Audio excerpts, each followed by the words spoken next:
Doing 13 horror stories animated.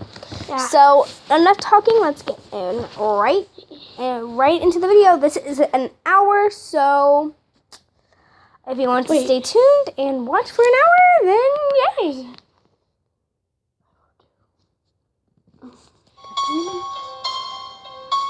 This happened when I was a kid. I was in the 5th grade, and my friend, guys. Let's call him Ethan. Okay, what we're gonna do is she's gonna go home. Ask if she can come back down. I gotta be home for dinner, though. Okay, she's gonna do the rest of the video, guys. When I leave, I'll be here for a few minutes. Tell the viewers when I leave, I'll say bye. Guys, I'll be watching this tonight. Make sure to post it. Make sure to post it. He invited me over to his place. He lived right by the ocean. And if you walked through the forest for half a mile, Don't walk you'd through reach the forest. a nice Whoop. Sorry. beach with a diving Finger board. slipped. When I got to his house, we hung out, played video games, and talked. You know, typical kid stuff. Typical Then boys. we decided to go to the beach. It wasn't too far away, and we knew we could get back in time for dinner. Opal. So we set off. Not at night. Not at night. Not at night. Not alone. Not at night. One second. We decided to Sorry, bushwhack she our own accidentally path. Play After when we walked a couple it of was minutes, paused. we hit a tall fence. Crap, Ethan exclaimed. Well, I guess we'll have to go back. Suddenly, out of the corner of my eye, I spotted something. The fence went about 8 meters long and then stopped. My jaw dropped. There was a house. It was an old cabin with boarded up windows. That's creepy. The planks Don't were go in falling there. off, and you could see the old insulation underneath. It was gray in color and had Don't flecks of go blue in. paint. The fence led up to the side of the house, stopped, and then continued on the other side. What scared me the most was that there was no road. I mean, not even a clearing to get to the road. You'd have to walk 20 minutes. Kevin, come on! Ethan yelled from behind. Look at this, I shouted back. Ethan walked up to me, and his jaw dropped. There was no door, just a frame. And peering through the frame, we could see that there was a back door, also with no frame.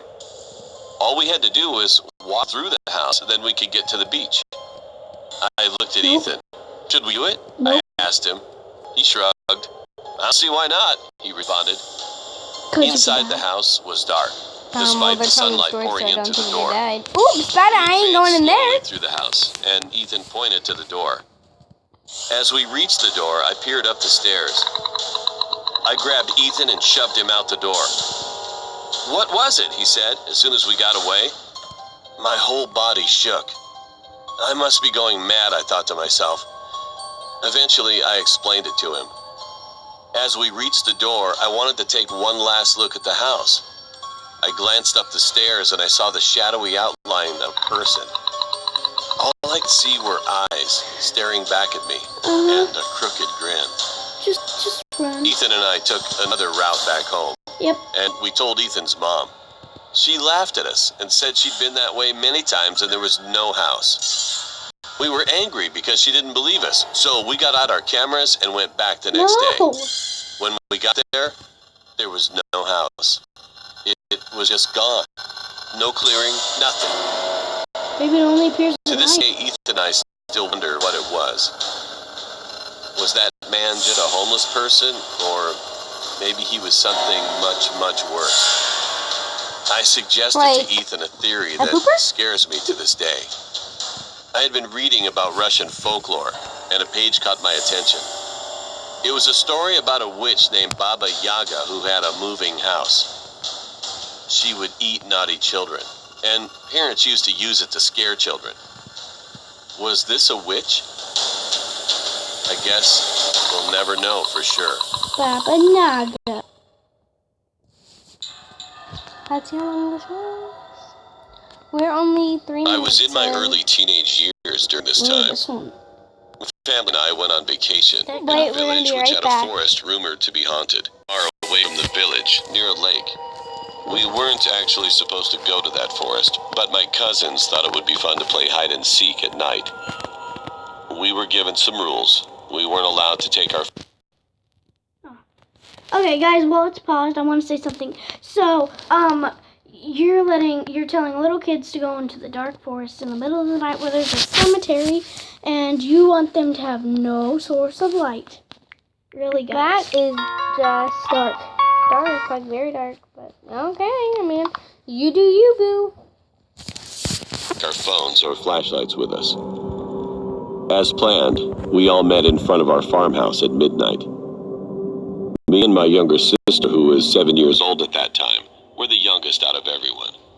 So my older cousin decided to help us hide. Yeah. He was 22 at that time, 22 and he wanted to make years sure old, we he didn't decided to get do that? lost. After we chose who was going to be the seeker, we parted ways, trying to find the best hiding spot. My older cousin Hide just in one of the wanted to graves. live, so he No. took us to the cemetery. He said, "She'll obviously be too afraid to enter the cemetery. I think this will be a best hiding spot for us." Although my younger sister kept telling us not to go there, we shut her off, telling her she was just a kid and would make us get caught. To this day, we wish we would have listened to her. It was getting darker. It was almost 2 a.m.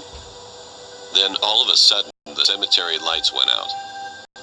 My sister's hand tightened around my hand. My cousin was obviously scared too.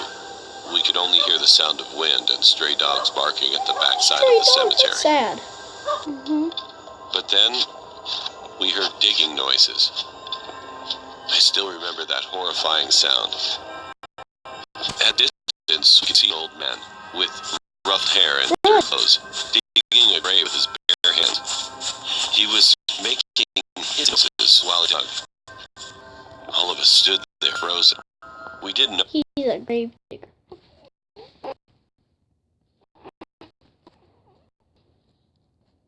if we should scream or run away. My cousin held our hands and started to slowly lead us to the entrance, trying not to make any noise. He whispered, "We have to get out of here." My sister was almost on the verge of crying. But to ruin everything, I stepped on a broken branch, making a loud noise. The stranger shot up his head toward our direction, and his lips curved a creepy smile. "Run!" my cousin yelled, quickly picking up my sister and running away as I followed closely behind them. Thankfully, It's 5'10". 5'11", actually. the man was weak and couldn't run any faster. He stopped in the middle of the cemetery, staring at us with his hazel eyes. A few days later, we found out that the man had been caught by the police. He was a criminal who dug up dead bodies, Grave digger. stored drugs in them, and sent them off to other nations to sell drugs. He was caught once but successfully escaped. If he wasn't so old and weak, I'm afraid that we might have ended up being a couple of dead bodies too. If you can see us through the screen, then Please. Skip ad. you can I'm see pretty me sure right that was there. See, Deku. you see me?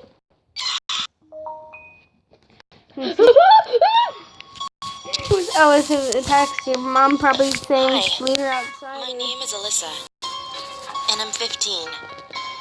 A few months ago, something strange happened to Go me. ahead and let me be To the this bad day, guy. I can't explain exactly what happened. Come on. I was relaxing at my house, Mark? doing some schoolwork on the Send laptop. Opal home 10 Being minutes home alone early. never bothered me Got until dinner then. done. Time After to about eat. 2 hours of being alone, I decided to go get some ice Sorry, cream guys. from the freezer. I Why gotta. would you be the bad guy? What do you mean? She just said send Opal home.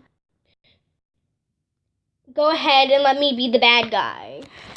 Send Opal home 10 minutes early. Got dinner done. Time to eat. Okay, well, go. Let me finish this. Guys, Okay, you got it. I don't know if it's pot. Okay, guys, she's gonna do the rest of the video. I'm going to leave. Bye, guys.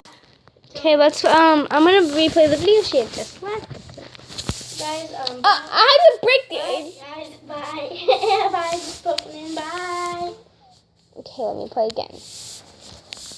I got my bag. Back with ice cream to my room, Alrighty. I heard someone bang on the front door. I never answer the doors, and I always make sure they're locked when my parents leave. God, there was I a decided it was the flippin' man, jump and scare. then he would set the package down and leave. Then I heard the bang again, but louder. Bye. I was Bye. confused, so I went to my dad's office since it had a window facing the front porch. The second I grabbed the door handle of his office, my parents' bedroom door slammed shut right next to me. I screamed. Our air conditioning was broken at the time, so there was no way it could have been the air. I looked at the door, ran to the other side of the house, and called my mom to see if she was expecting anyone over. "No, Alyssa," she said. And those 2 words made my heart beat faster than it ever has. My phone disconnected, and I started hearing footsteps coming towards me from down the hallway. I ran and hid behind a door in our living room. I knew I'd be out of sight, since I used to hide there as a child. I called my close friend Emily, who always knew how to calm me down in crazy situations. She told me to go and lock myself in my room. As she was talking, I started to hear doors open and slam shut along with footsteps, and the voice of a little girl saying, "I'm going to find you," over and over. I started crying, and when the noise stopped, I ran to my bedroom door. When I grabbed the handle and was about to go in, I heard it again. The little girl was in my room and said, "Come here, Alyssa. I want to play. Come here." I ran to the guest bathroom and locked myself in. Started to hear knocking on the bathroom door voice. "Don't you want to play, Alyssa? We could have a lot of fun." I started screaming back, "Hell no, just leave me alone." She started laughing. The knocking and laughter grew louder and louder, and then it started sounding like that thing, started to walk away, still laughing and knocking. Then I couldn't hear it anymore. My grandpa came into the house yelling, "Alyssa, it's Grandpa. You can come out. You're safe." I ran as fast as I could to my grandpa. Later on, I found out that after my phone cut out on my mom, she sent my grandpa to check on me. Once I told my grandpa that a little girl had gotten into the house, we went around the house searching for her, but we never found anything. All the windows and the doors were locked. The garage was closed up tight, and nothing was broken into. I hate being home alone now, and being in my room, but I've learned to deal. Man. Oh well. Wait, let me see this. Well, I thought it was impossible. I was supposed to, if that happened to me, I would have skipped into Daisies with that girl, because what if she's fun? Like, we could be ghost skating together, gal. Honestly, I would probably scream, but, oh. When I was about 9 years old, 9 years old, huh? I was I'm in my 11. swimsuit, ready to go to swimming lessons. But My brother and I had made a pillow fort, and if stood there anyone but for. Oppo, I had crawled I under want to my brother, I'll where kill you. went over, checking out the outside world. I had no idea why I stuck my foot outside of the blanket, but I did. A dark black sock crawled creepily towards my foot and slowly slid over it. The sock was cold, and I felt odd. I recognized the sock. It looked just like the one my mom had. I called out my mom's name and my brother's name, but there was no response, only silence. I walked to the window, but when I looked out, there was nothing out of the ordinary. I saw my cat staring at me with a weird look on her face. Scary, bro. If that cat looked at me like that, I would scream. Then, I was horrified of the shower upstairs. My mom was still in the shower. I ran up the stairs to find my brother spinning on the chair in my parents' room. I asked him if he went downstairs, and he told me he had nothing to do with the situation. Yeah. I told my mom what had happened, but she didn't believe me. She said that I was probably hallucinating, and that it was just the cat. But I know what I saw, and the look on my cat's face is still fresh in my memory. Bro, smack your hands. Say goat.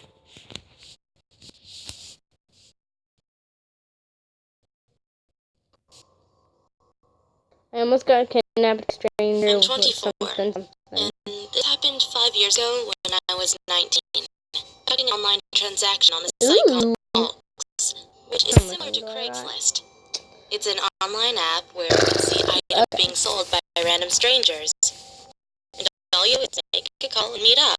I was looking for a sweater from a trip to Penn the following week. Ooh, After that's nice. several minutes of scrolling, I came across an ad with exactly what I was looking for. Korean-style female fur sweater for just 300 pesos. $100. It was perfect. I had to do with it. The meetup point was at the LRT train station at 8 p.m. because the seller was too busy at work. I decided, what the heck? It's a public place anyway. I called the owner and we had a quick convo.